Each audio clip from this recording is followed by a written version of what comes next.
Welcome, I'm Holly Thomas, and today's topic is, when is it time to talk about money and aging? When I was 9 years old, I made my first budget. Sad, huh? About the same time I learned what income taxes were, which were not as intriguing when they appeared in my first paycheck at age 16. I wanted to know how much my parents paid for stuff, how much money they made, how much money they had, and if we were rich yet. So it's probably no surprise that both of my parents were open with me about their estate planning, accounts, and how they want and wanted, one is now deceased, things to go. With me as a daughter, there was no avoiding the subject. In my experience, though, a lot of families are not wired this way. One of the questions a financial planner might ask a baby boomer is, might you have to care for anyone in the future, either physically or financially? Sometimes people in their 50s and 60s dealing with parents in their 80s and 90s have no idea what kind of resources their parents have. More common responses I've heard are, I think they're pretty well off, or my mother will probably have to move in with me or my siblings, but I'm not sure. So what if you are an adult child with an aging parent, or an aging parent with adult children wondering how to have a conversation about money that you've never had before? Perhaps you're afraid there might be hurt feelings. What if somebody simply can't handle the emotion that comes up and derails the conversation?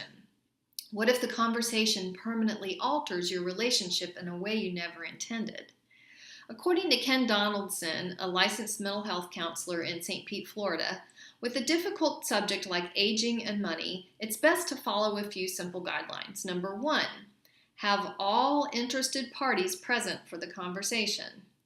Number 2, own the difficulty of the subject up front, saying something like, I want to talk about something important, but I'm afraid there might be hurt feelings, or I have something I want to ask, but I don't want to give the wrong impression or offend you.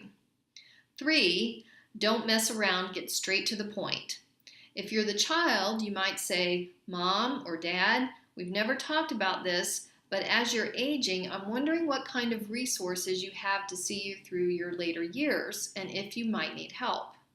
If you're the parent, you might say, Son, daughter, we've never talked about this, but I need to let you know what my financial situation is.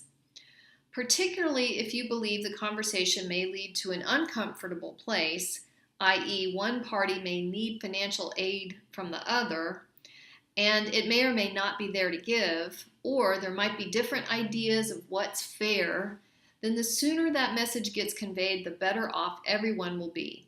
Remember that opening this can of worms doesn't mean a solution has to be found right away.